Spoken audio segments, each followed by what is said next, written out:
Hey y'all, this is Cindy. I'm the Tireless Tangler. Welcome to my channel. Today is day 29 of the 100 Days of Zentangle, the 100 Day Project. You would think after 29 days I could get that out without making a mistake. But here we are. Today's Tangle is going to be Barney by CZT Sadelle Wiltshire. She is a CZT in Vermont, and she has a great website, and I believe she teaches some cool stuff on Skillshare. If you're on Skillshare, you might check her out. So Barney is based on a hexagon. I know that hexagons can be hard. So let me show you how Sadelle starts this out, and then I'll show you how to do it in the ball form without the grid.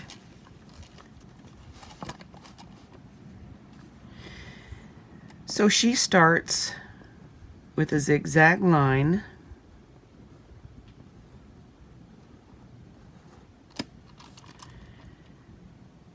and then we want to mirror that on the other side, leaving some gaps. And that is where you close your little, in my case, wacky hexagons. And of course your next row would again be mirrored. And I once again did not leave enough room here. So I once again have wacky hexagons. However, Sadelle encourages us to use weird forms and wacky insides, and so let's see how much fun we can have with this. So then on her step out, she's got an aura inside, and then she has the middle,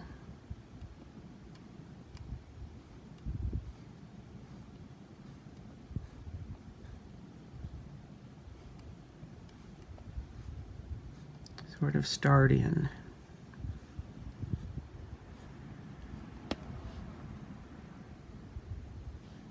Okay, and she encourages you to sort of play with the placement of these so that you get something that looks a little bit interesting. You can make these very small. You can leave them blank. You could do multiple auras.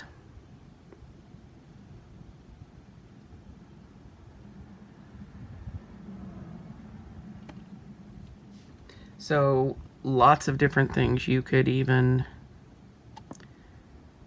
do the outside.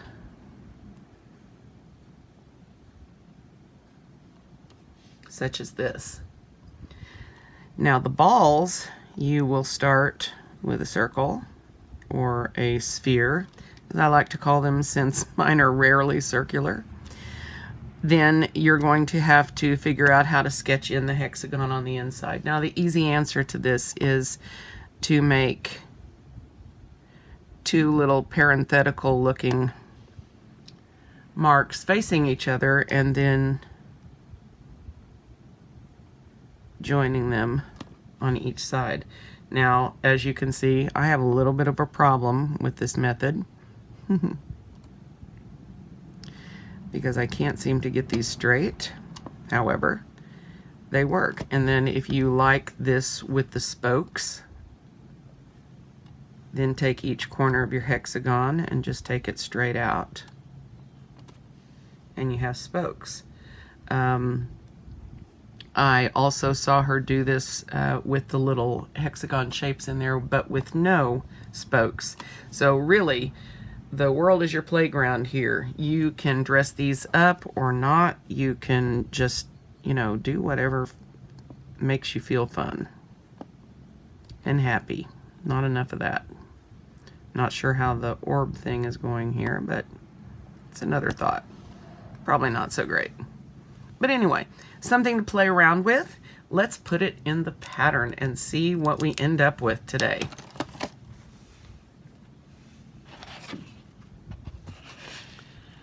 Okay, we're getting to the point where we're going to have to start turning this all different ways. I think I will use this area right here, and I am again switching to my micron 01. And by the way, if I am referring to materials here that you're interested in looking up online, I have links for all of them in the description below the videos, at least if I didn't forget that day. So just so you know that you can find that there. What are we doing today? Oh yeah, Barney. So I kind of like the grid version simply because it's a little less stressful for me. Drawing hexagons is not my best thing. I freely admit that. So I'm going to once again do this from an angle. My mother would call that cattywampus, and now you know you're in Oklahoma. So I'm going to start, I think I'll start across the middle and then go out from there.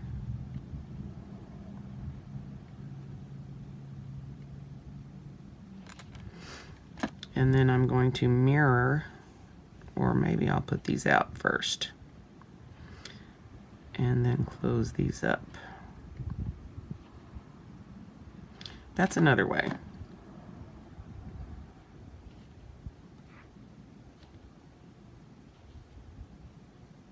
And in this instance, it might work better.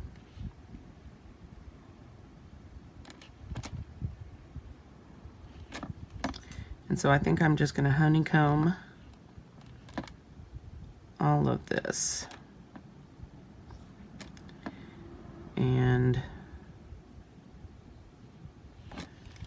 I think I'm going to leave that the way it is. Oh, whoops, no, we need the flat side, don't we?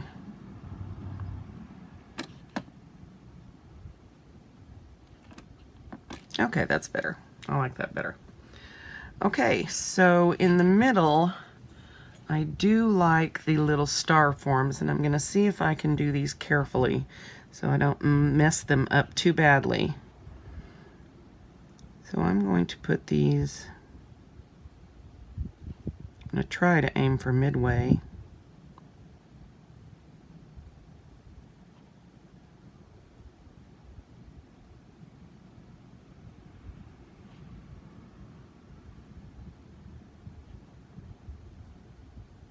And I like to add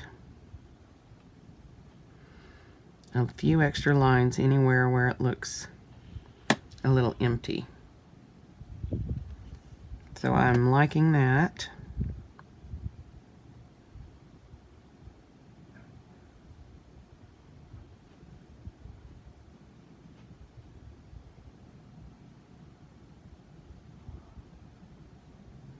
Can you guys hear Simba's stomach rumbling? Can't decide if he's hungry or if he just ate a mouse or something. Hopefully not. That would be gross. Not the kind of thing I want to find.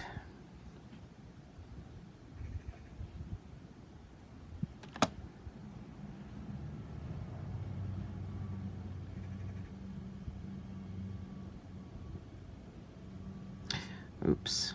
Well, I meant to do it carefully. Let's pretend I meant to do this. I'm going to put a big black 0 in there. I'll put a little highlight on there. I'll decorate this one a little bit differently. There we go.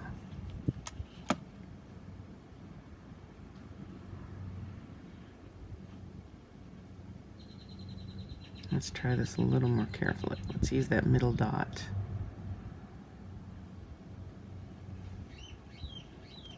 All right.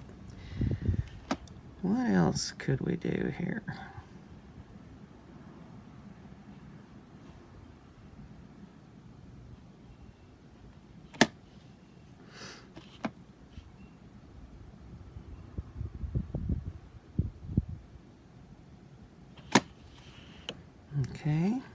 let's put, I think I'm going to make this whole thing black.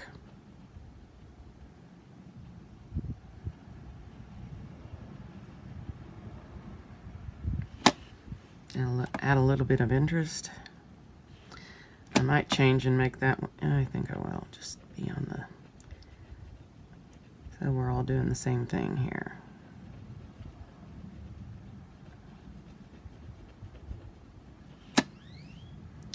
And I might get out a white gel pen and play in those spaces, we'll see.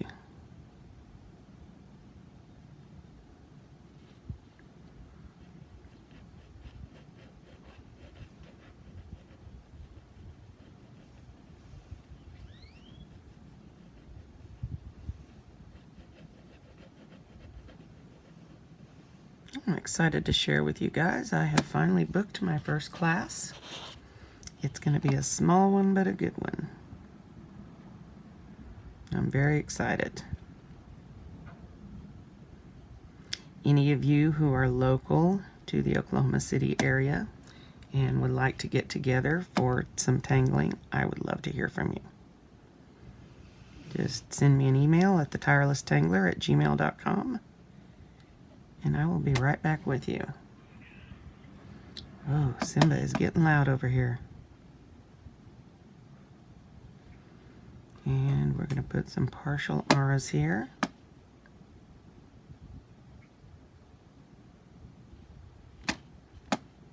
And just a little bit here. And I think I will do, these just with hatch marks straight down, just really thin little arid lines. Like that. I'll create a little contrast from what we've already done, but still fit into these teeny tiny spaces. I think I'm going to do that up here too. Okay, let's have some fun with shading and we will call it a day. All right, here's my better one. Yes. Sorry, I was looking for my perfect tortillon. All right, so starting, oops, with the edges. Might as well do this first before I sweat tears over anything else. So I might as well catch this side real quick.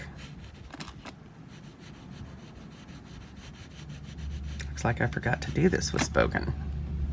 All right. Then I did sort of like the way shading to one side was effective on my example. So I'm going to try that first. I'm going to take one side, just one, and shade it on the same side everywhere.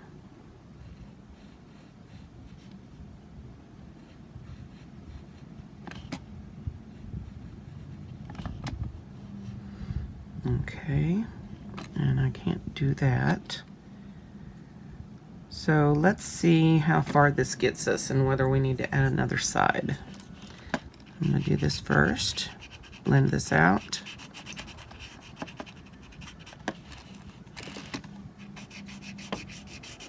And notice how I'm holding my tortillon sideways, so we're not digging into the tooth of the paper so much. I just got a tiny bit distracted there.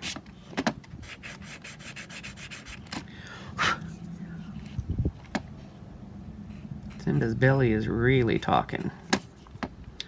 Now, once again, I think I'm going to have to use my Mono Zero to clean up some of this graphite, but I think it's going to be worth it.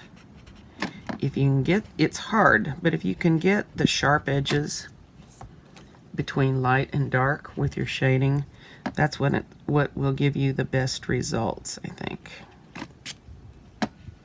Unless it's supposed to be smooth. blended, in which case it's something else.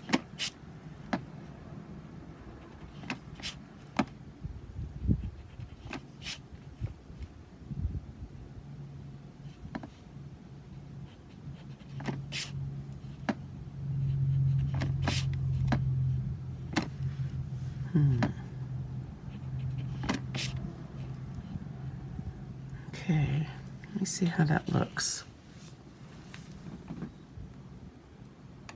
Well, let's try to darken this just a little bit.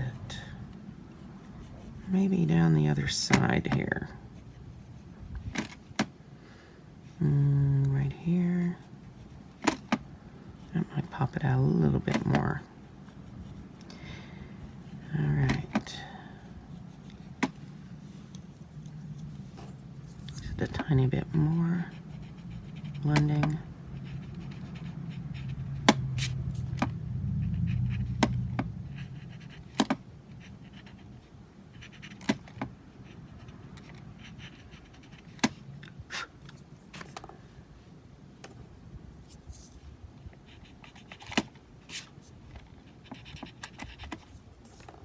Okay. I will see you guys tomorrow on the Tireless Tangler for day 30 of the 100 Days of Zentangle. I'm taking my rambling out today, and I'm just entertaining you with fun content. I will see you tomorrow.